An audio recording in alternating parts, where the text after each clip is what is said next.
Mohon tanya Ustadz, masa COVID-19 ini menjadi dua kubu, dua orang yang berbeda. Pertama yang percaya COVID itu ada, yang kedua COVID hanya sebuah konspirasi saja, dan ini bukanlah sebagai pilihan ganda. Maka mohon nasihat Ustadz terkait dengan hal tersebut di atas. Jazakallahu khairan.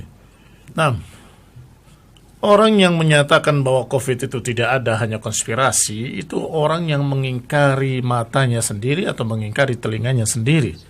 Karena semua sudah kita dengar dan kita tahu dari sekian negara dan korban-korbannya dan berita-beritanya sudah sangat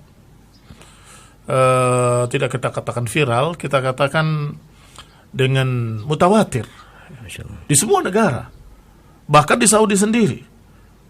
Barakallahu fikum. Sehingga apakah kamu akan berkata bahwa di Saudi pun adalah berpura-pura? Itu terlalu berlebihan dalam bersuudzon kepada satu umat. Artinya, siapa yang menyalahkan seluruh manusia, maka dia yang paling salah. Siapa yang menganggap seluruh manusia itu sesat, maka dia yang paling sesat. Barakallahu fikum. Alhamdulillah, perkara itu sudah tidak bisa dibantah, memang ada kenyataannya. Taib. Sekarang bagaimana kita sikapi kalau memang itu ada?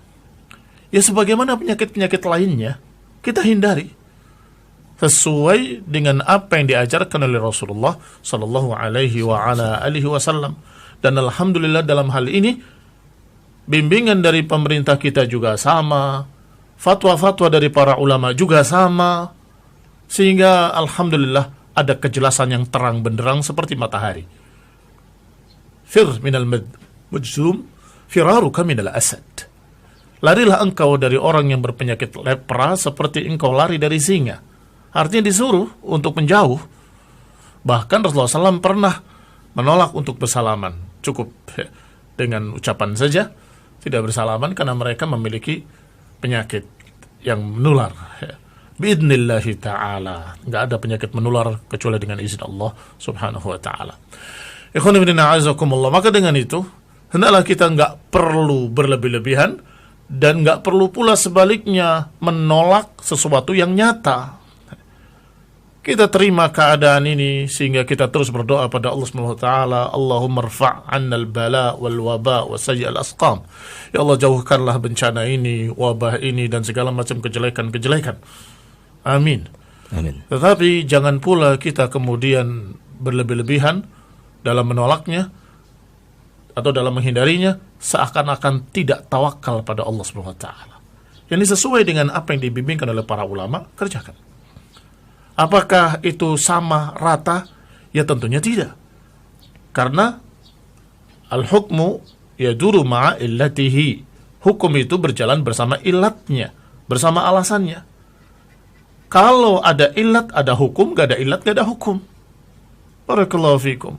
Kalau ilatnya adalah kekhawatiran penyakit, sedangkan di dalam kampung atau di dalam daerah kita ini adalah sesuatu yang sifatnya homogen, semuanya sama, tidak ada yang berpenyakit dan tidak ada yang masuk dari luar, sudah ditutup semua oleh penguasa setempat, berarti dia aman. Maka mereka melakukan kegiatan seperti biasa, sholat berjamaah, sholat Jumat seperti biasa.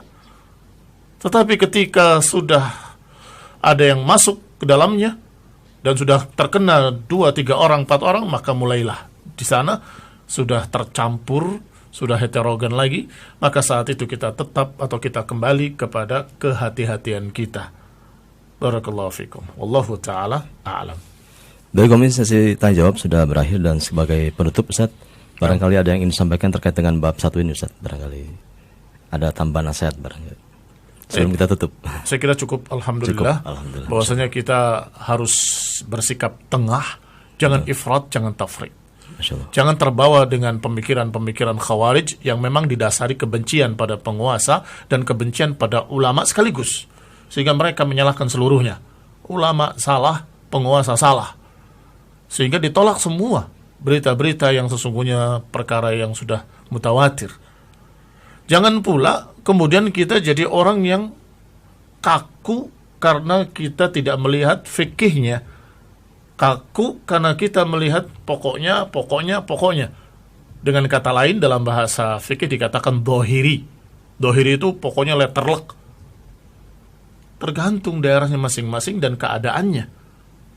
Tentunya itu harus dilihat, sehingga kita lihat apakah ada ilatnya. Kalau ada ilatnya, maka kita terapkan nasihat para ulama, fatwa para ulama, alhamdulillah, sudah sangat jelas.